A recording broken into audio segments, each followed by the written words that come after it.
जे साई दीपक reservation पे क्या thought रखते हैं? आपको लगता है, मतलब 2-3 सवाल है मेरे। पहला, रिजर्वेशन सही है क्या? ये सही है गलत है, एक्चुअली इस पे मेरा जो पोजीशन है इवॉल्व हुआ है पिछले 7 या 8 सालों में। ओके। हो सकता है कि समाज का एक वर्ग है जिनको ये देना ज़रूरी है, व्हेन आई से समाज, हिंदू समाज only, nobody else. Okay. Two, लेकिन आज ये प्रॉब्लम हुआ है कि रिजर्वेशन का जो फैलाव है वो ज़्यादा हुआ है। It is just constantly increased to the extent that हर कोई अपने लिए एक ओबीसी टैग चाहता है या कोई और टैग चाहता है। And I am giving a very direct example here. मैंने यूनिफॉर्म सिविल कोड पे एक लेक्चर दिया था बेंगलोर में। उस लेक्चर की वीडियो को उठा के देखिए, वहाँ पे you will find a lady वकील। उन्होंने मुझसे मेरे लेक्चर के अंत में एक प्रश्न किया था और उन्होंने इसमें कहा था that she comes from the martial community of the Coorg region in Karnataka. And जब आरक्षण की बात हो रही थी स्वतंत्र भारत में in the 1940s and 50s, rather early 50s, इनके कम्युनिटी ने कहा था हमें आरक्षण की ज़रूरत नहीं है, because we are a martial community. हमें क्यों चाहिए आरक्षण, हम अपने पैर पे खुद खड़े हो जाएंगे। आज the very same community is asking for आरक्षण because everybody wants access to state resources.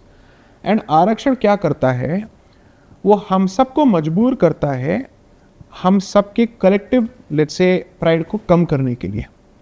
हम अपने अचीवमेंट्स को डाउन प्ले करते हैं, हम हमारे सोशल पोजीशन को डाउन प्ले करते हैं, क्योंकि जब तक आप डाउन प्ले नहीं करेंगे और अपने आप को एक विक्टिम के रूप में प्रेजेंट नहीं करेंगे और किसी और को ऑप्रेसर के रूप में प्रेजेंट नहीं करेंगे, तब तक आपको आरक्षण नहीं मिल सकता है।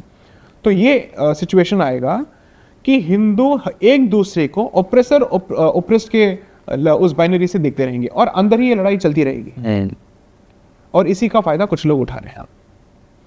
सो here's what I would suggest. Constitutionally जो इनिशियल ग्रुप्स थे जिनको आरक्षण दिया जाना चाहिए था उनको रखिए और बाकी लोगों के लिए स्कॉलरशिप्स दीजिए। That's why I say that मंदिर अगर मुक्त हो जाते हैं, उनके जो रिसोर्सेस हैं, स्कूल्स हो या स्कॉलरशिप्स हो, और लोगों के उत्थान के लिए उसका इस्तेमाल हो सकता है, उसका उपयोग हो सकता है। आरक्षण को खींच के अगर आपने उसके जगह पे कुछ नहीं दिया एज एन ऑल्टरनेटिव, कोई और विकल्प आपने पेश नहीं किया, तो प्रॉब्लम हो जाएगा। तो आप एक विकल्प देना शुरू कीजिए जहाँ पे लोगों को कहें कि आपको स्कॉलरशिप्स मिलेंगे। अगर इशू ये है कि आपके पास रिसोर्सेज नहीं है किसी अपॉर्चुनिटी के लिए, उसके लिए आपको मदद मिलेगा, लेकिन कुछ चीज़ों पे समझौता नहीं होगा with respect to performance.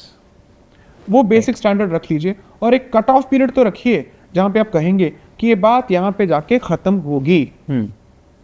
Otherwise क्या होगा, we are going to create a perpetually victimised society जहाँ पे एक रिवॉल्विंग डोर होगा। आज ये विक्टिम है, कल ये विक्टिम है, कल ये विक्टिम है। ये एक म्यूजिकल चेयर बनता जाएगा कि जहाँ पे विक्टिम विक्टिम खेला जाएगा। So what I am saying is, if reservation at this point is a reality और उसको पूरी तरह से नकारा नहीं जा सकता है, उसको जितना हो सके सीमित रखिए ताकि मेरिट का जो लेट्स से पोजीशन है उसको बरकरार रखें। कुछ पार्टीज ऐसा हिंट देती हैं कि वो ओबीसी आरक्षण में मुस्लिमों को भी एंट्री दे सकती हैं। इस पे आपका क्या टेक है? नहीं, वो तो हो ही नहीं सकता है। ये तो असंवैधानिक हो जाएगा पूरी तरह से, because reservations on the basis of religion is not possible. And secondly, जब आप बार बार कहे जाते हैं कि जाति प्रथा और जो ईविल है वो तो सिर्फ हिंदू समाज में है, तो किस बेसिस पे बाकी लोगों को आप रिजर्वेशन दे सकते हैं? फिर आप मान लीजिए कि जाति जो है नॉन हिंदू कम्युनिटीज के अंदर भी हैं, अगर हैं, then we should start looking at the treatment of let's say the so-called oppressed groups or oppressive groups in their community also.